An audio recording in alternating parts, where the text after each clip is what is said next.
This will be a review of inclined planes, some with friction, some without friction. We'll talk about the free body diagrams as well as the net force equations.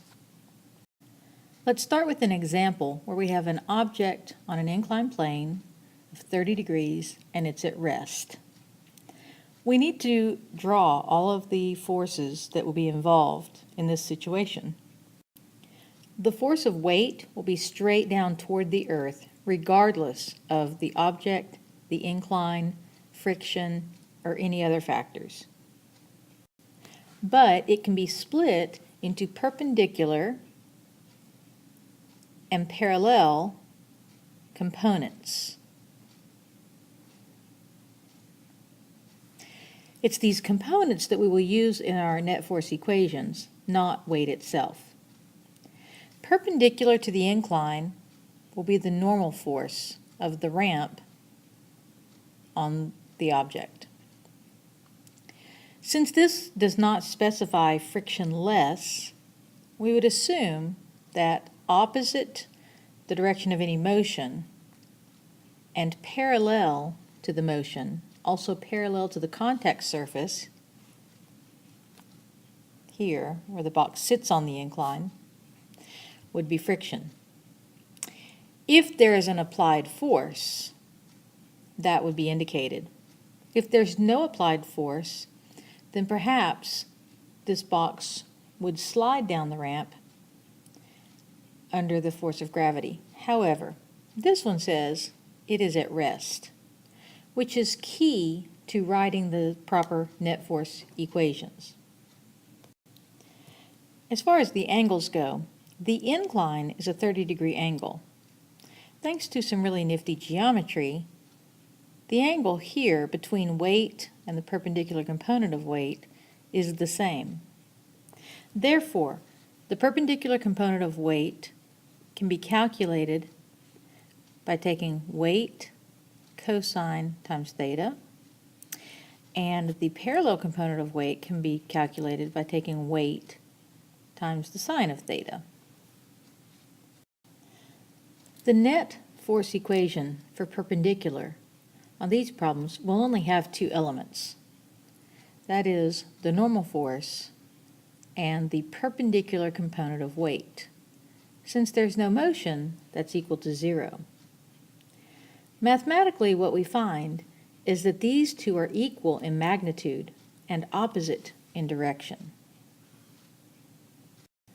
For the net force equation of parallel, for this object on an inclined plane at rest, we have friction in one direction, we have the parallel component of weight in the other, and because this one specifies at rest, this equation is set equal to 0. There is no motion. Now let's consider the free body diagram if the object is moving and the surface has no friction. Again, weight is straight down in relation to the rest of the world. There's a normal force perpendicular to the incline. Weight still has two components, perpendicular and parallel. There is no friction. However, this object will be moving, which is important when we write the net force equations. Again, the angle formed by the incline is equal to the angle within the problem. We still will find perpendicular by weight cosine theta, and we will still find the parallel by weight sine theta. Just like the example where the object was at rest, the perpendicular components are the normal force in one direction and the perpendicular component of weight in the other direction and equal to 0. Again, same magnitude, opposite directions. The net force equation for parallel for this frictionless surface where the object is moving will look very different than the previous example. In this case, our only element parallel is now the parallel component of weight. There is no friction. And it is moving. So instead of being equal to 0, we set it equal to mass times acceleration. Depending on the information given, we now can solve for whatever's being asked for. Let's work a sample problem. A 10-kilogram rock slides down a 30-degree frictionless ramp. What is the normal force exerted by the ramp on the rock? First, we need a free body diagram. It roughly looks like this. We show the normal force perpendicular to the ramp. We show the weight straight down. We show the two components of weight, perpendicular, below the normal, parallel, in line with the ramp. There is no friction. It's asking about the normal force being one of the perpendicular forces. So we need a net force equation that will include the perpendicular components of the normal force as well as the perpendicular component of weight. Since there's no perpendicular motion, this net force equation is set equal to 0. To find the perpendicular component of weight, we'll need to do weight cosine theta. And then we will solve for Fn. It'll look like this. The net force plus negative 100 newtons for the weight times cosine of 30 degrees equal to 0. Once we have resolved the negative 100 newtons cosine 30, we can add that to the other side of the equation to find the value for the normal force. Therefore, the final answer for what is the normal force is 86.6 newtons. Then, if the problem asks, what is the acceleration of the rock down the ramp, we will need a net force equation for parallel, which goes along the line of the motion of the rock with the ramp.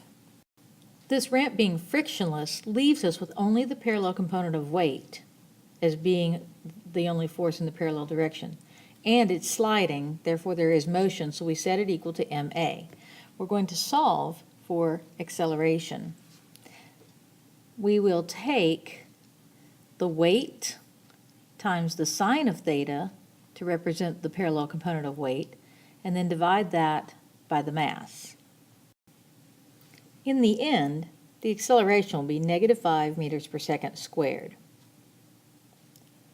I hope these samples and examples help you to understand better objects on an incline. As far as friction goes, there are just a few simple things to remember. Friction operates parallel to the contact surface. It occurs at the contact surface. It is opposite the direction of motion. If a problem specifies frictionless, there is no friction. Good luck in studying your inclined planes and friction.